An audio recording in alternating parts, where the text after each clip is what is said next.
Our first smart topic for you today, building a sustainable community. What does that mean to you?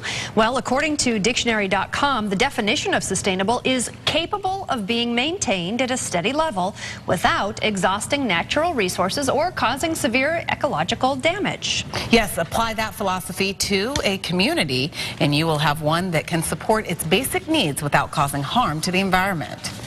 And there is one place in town that is trying to build the community based on that and socioeconomic diversity.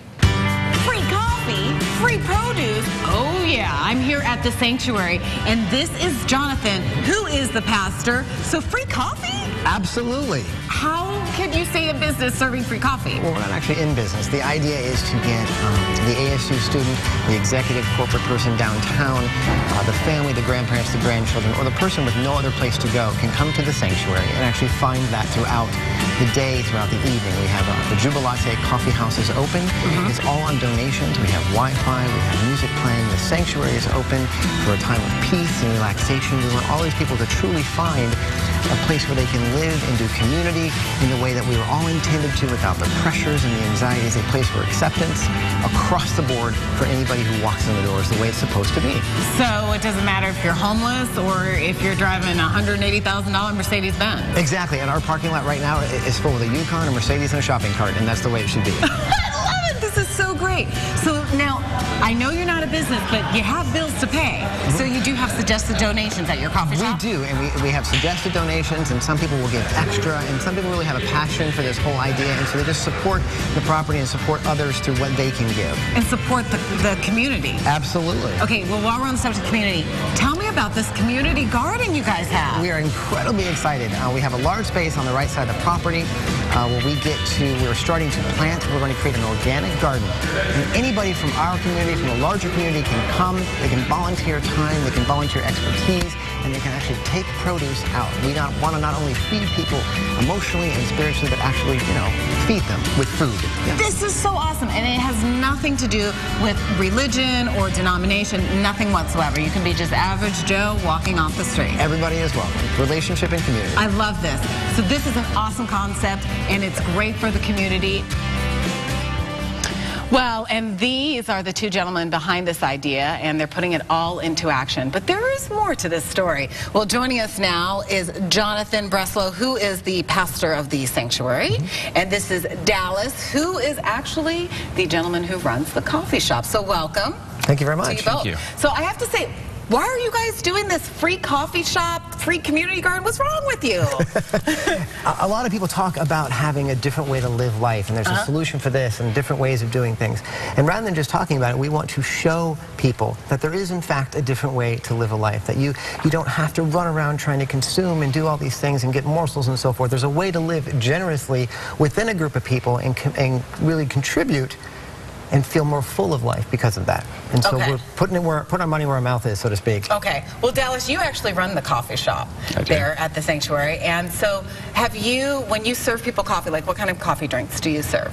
Typical coffee for the most part. I mean, iced do you do coffee. lattes or anything like that? We're getting there. We're as the donations are coming in, we're building the coffee shop, and it's going to be as the organic garden comes into play, and we start adding organic menu items and things of that nature, and coffee drinks and tea drinks and all that stuff. It is expanding every day. Now, have you found, since you just started this coffee shop, have you found that, because there's a donation box right there, have you found that people actually give more for a cup of coffee than they normally would pay for it? It's an interesting dynamic in psychology, actually, as you notice the people who don't have and aren't able to give, the person who comes in behind them typically will make up 3 times what the person ahead of them didn't have the money. Isn't that fascinating how that works? It's fascinating. Yeah, very fascinating. It really is. Okay, well, I have to say, all 3 of us have had some really good conversations, because both of these gentlemen have walked away from some amazing careers to start this concept. So, Jonathan, share with us your story. Now, you used to work in corporate America, and you became a pastor. I did.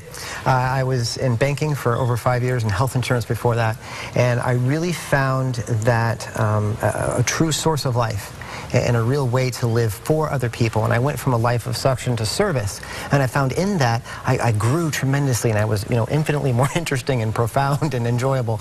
And I actually felt more fulfilled by giving to others. Right. And so my goal, mission, purpose is to show people, tell people, and live it in every possible way that we can.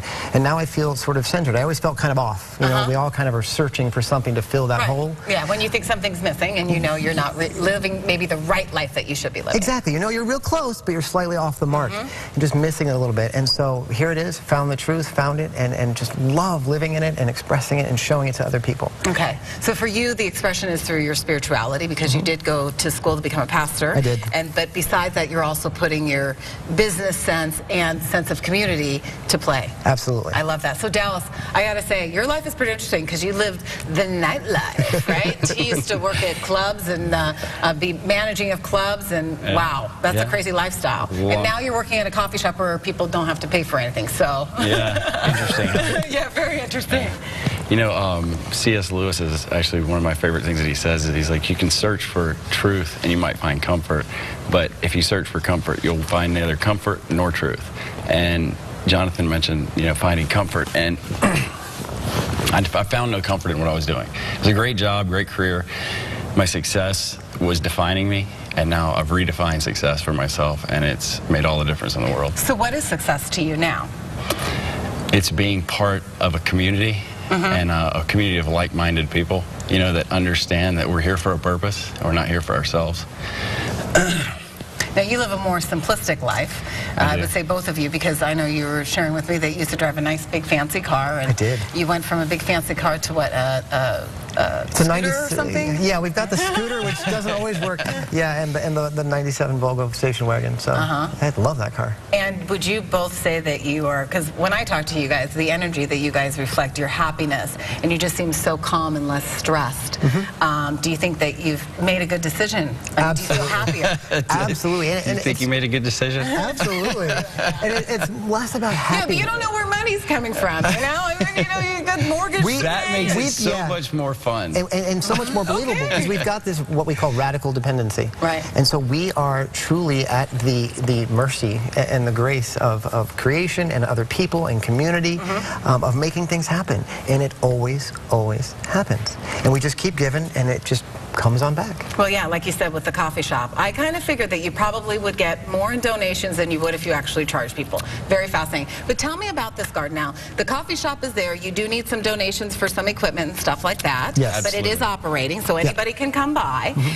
But the garden is still kind of a plot of dirt, but getting there. Yeah, we've prepped the ground, we've got space, and we have some ideas, and we've got some sources for water, and we have an amazing person. Actually, we're really, really fortunate and blessed that the new executive chef of Ruth's Chris Steakhouse in Scottsdale is our garden supervisor, for lack of a better word, or designer. And, and he's volunteering all of his time? She is. She is volunteering. Excuse me. I'm sorry. Right. She absolutely is volunteering all of her time and expertise, and so the produce that will come out of there is obviously that kind of quality. But we are looking for volunteers and structures and supplies and piping and irrigation, and someone had talked about maybe getting us greenhoused, and because we really want to be able to produce as much food to feed people's lives, emotionally and spiritually, but physically to feed people and have them come down and work and take things with them, and then be able to sell and create, you know, sustainability like you talked about, through some economic. Sustainable community. There it is. And it's being started at the Sanctuary, care of Jonathan and Dallas. Well, both of you, thank you so much for joining us, and I personally appreciate the good and that you are living your purposeful life. I think it's pretty daring and pretty bold, but you seem very happy, and that really is all that matters, so thank you. If you would like more information on how you can help out the Sanctuary, you can find us. You can find the information at abc15.com and click on the Lifestyle tab. I think Connie is doing a little social media. Connie? I am. We're going to find out about whether or not people would walk away from a job like that and go to something that makes them happy. And a lot of you are sounding off on our Smart Family 15 Facebook page, talking about when it comes to money versus happiness, which one would you choose?